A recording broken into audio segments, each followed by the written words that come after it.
Underworld की एक कुख्यात कोठे वाली एक सुंदर प्रधानमंत्री को शरेआम प्रपोज करती है कि क्या तुम मुझसे शादी करोगे, क्या तुम अपनी मुझे पत्नी बनाओगे।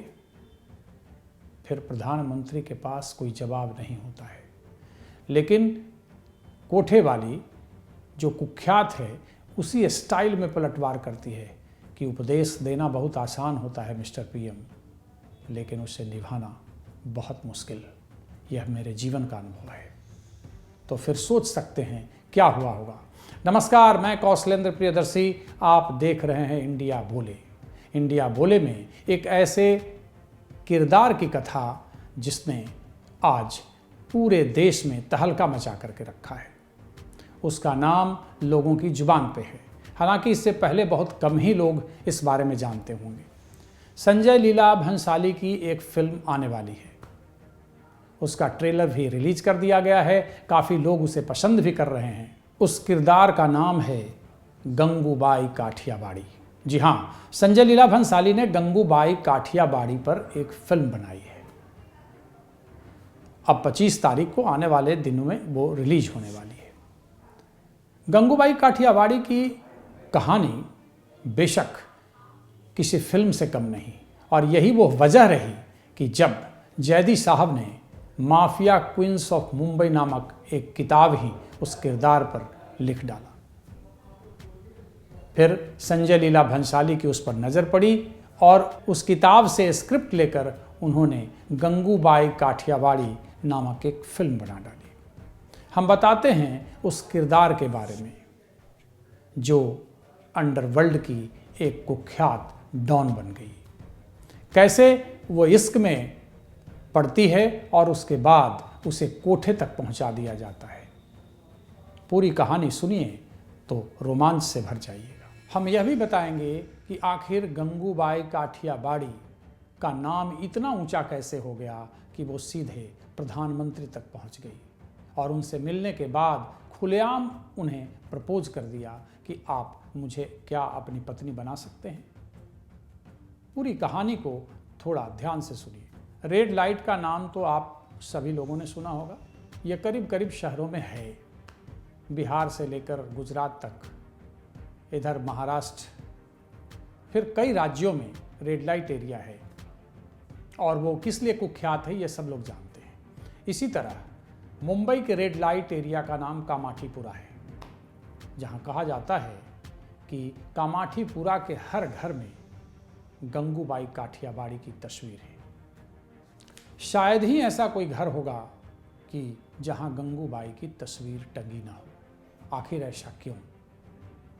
गंगूबाई काठियावाड़ी थी कौन?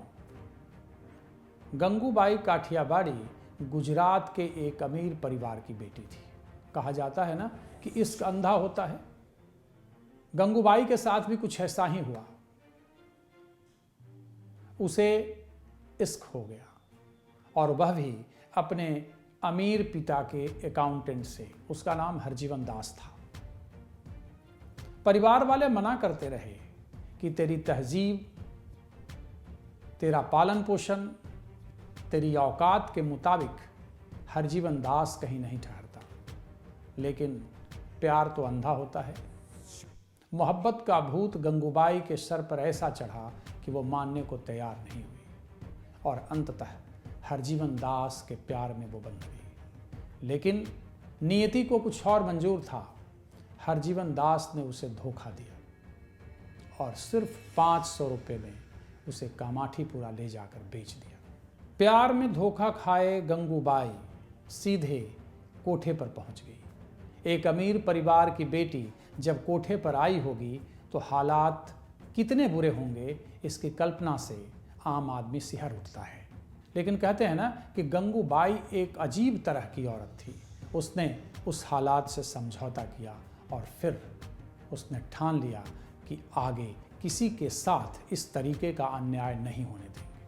अब बड़ा सवाल है कि आखिर गंगूबाई काठियावाड़ी जो अपने प्यार में धोखा खाकर कोठे पर पहुंच गई, उसके इश्क ने सिर्फ 500 रुपये में उसका सौदा कर दिया, वह बुरे हालातों में जीने लगी, तो फिर वो अंडरवर्ल्ड की डॉन कैसे बन गई और फिर उस पर किताबें कैसे लिख दी गई, mafia queens of Mumbai.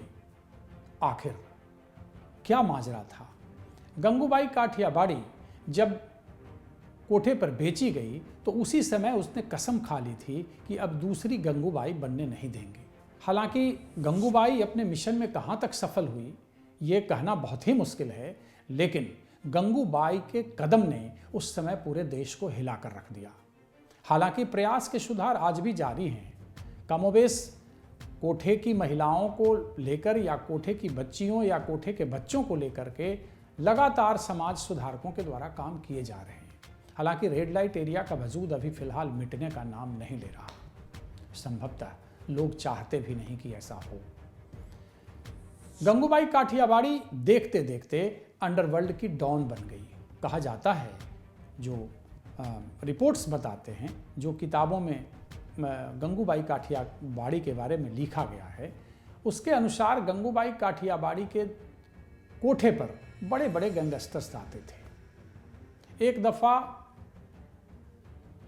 Kamathipura के ही किसी बदमाश से झगड़ा होता है और वो उसे धमकाता है, मारता है, पीटता है, लेकिन उस दौरान मुंबई ही नहीं अंडरवर्ल्ड का डॉन करीम लाला उसे बचाता है और उसके बाद वो करीम लाला को अपना मुंहबोला भाई बना लेती है। यहाँ से एक अलग कहानी शुरू होती है गंगूबाई काठियावाड़ी की, और फिर धीरे धीरे गंगूबाई काठियावाड़ी वुमेन एम्पावरमेंट के लिए भी लड़ाई लड़ने लगती है।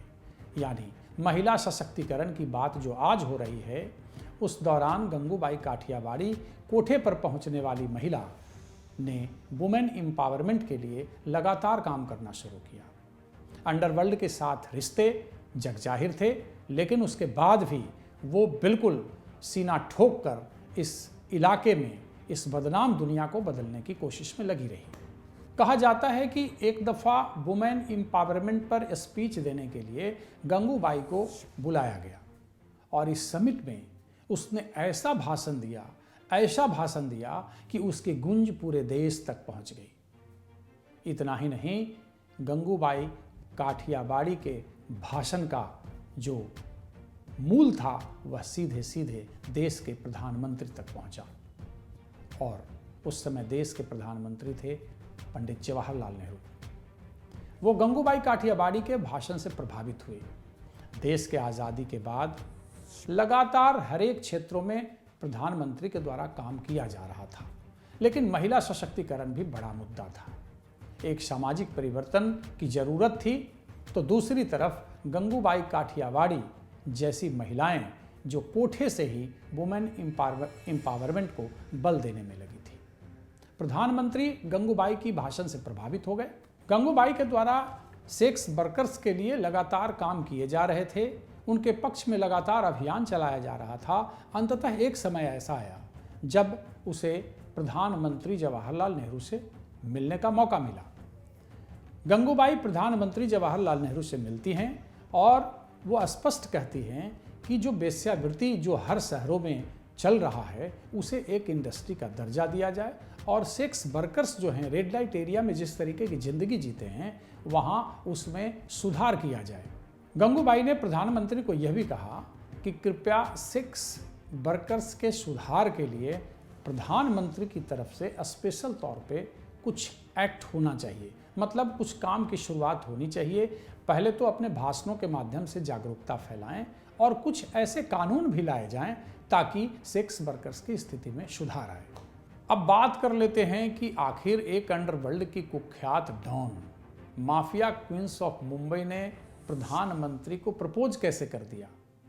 क्या प्रधानमंत्री ने क्या कहा कि आखिर उसे प्रपोज करने की नौबत आ गई। हम पहले बता चुके हैं कि कैसे प्रधानमंत्री के द्वारा उन्हें मिलने के लिए बुलाया गया। प्रधानमंत्री मिलते हैं, सेक्स वर्कर्स की स्थिति पर बात होती है, सेक्स इंडस्ट्री की परिस्थितियों पर बात होती है और उनमें सुधार की बात की जाती है। इसी दौरान प्रधानमंत्री जवाहरलाल नेहरू गंगूबाई काठियावाड़ी से पूछते हैं कि आपने यह काम क्यों चुना। एक अच्छा पति चुन लेती और अपना जीवन बिताती। तो गंगूबाई काठियावाड़ी ने पलटवार करते हुए जवाब दिया कि क्या आज आप मिसेज नेहरू बनने का मौका देंगी। यह सवाल सुनते ही प्रधानमंत्री चुप हो गए। उनके पास कोई जवाब नहीं था। लेकिन गंगूबाई काठियावाड़ी का मिजाज तो अक्खड़ स्वभाव का था। वो किसी के सामने बोलने से डरती नहीं थी।